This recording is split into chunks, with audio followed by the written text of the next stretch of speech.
तुम्हारे सारे तर्क को खत्म करना है, ये उद्देश्य होता है। गुरु तो तुम तो बोलोगे, तो कई बार शिष्य ऐसे चालू होते हैं, गुरु को ही सिखाने लगते हैं, बोलते हैं आप जो कर रहे हो वो ठीक नहीं है, मैं जो बोल रहा हूँ यही ठीक है। गुरु अच्छा, अच्छा फिर सिखाएगा उसको, अच्छा ये समझते है तो बुद्धि तर्क, क्यों तर्क के स्तर पर ही फंसे रहते हैं। उसके ऊपर के जो स्तर है वो अद्भुत है।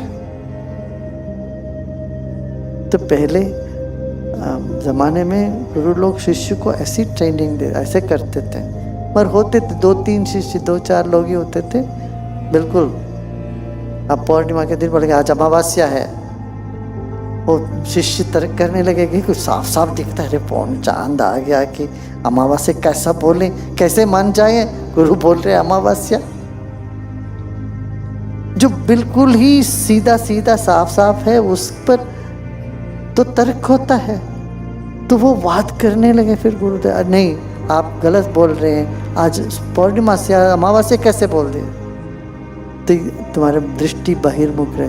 जब गुरु बोले आज अमावस्या, तुम्हारी अमावस्या है, तो उन्होंने ये कहा तुम्हारा कुछ चालू है, आज से कुछ नया जीवन शुरू है।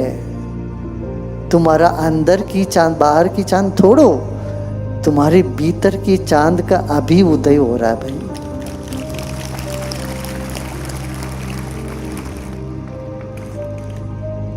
या ये कहते हैं तुम्हारा जो मन तुमको तंग कर रहा था, आज अमावस्या है, माने वो चांद पूरी तरह से डूब गया, पूरी तरह से जो जरा सा भी जो था तुम्हारा मन, वो मन समाप्त हो गया, तुम अभी पूर्ण हो गए।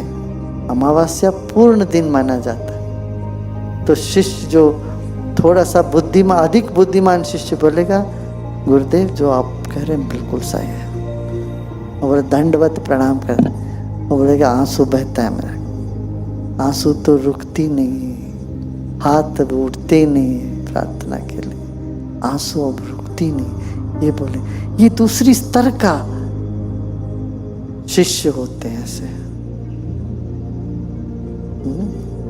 तो अर्जुन को भी भगवान कृष्ण ये बोलते हैं तुम मुझ में दोष नहीं देख रहा है, इसीलिए मैं तुझको ऊंचा ज्ञान दूंगा। गुरु में दोष देखना शुरू कर दे तो अनसूया नहीं हो सकते हैं। तो श्री कृष्ण बोलते हैं अर्जुन तू मेरे प्रियो, तुमको मैं ज्ञान दे रहा हूं, क्यों?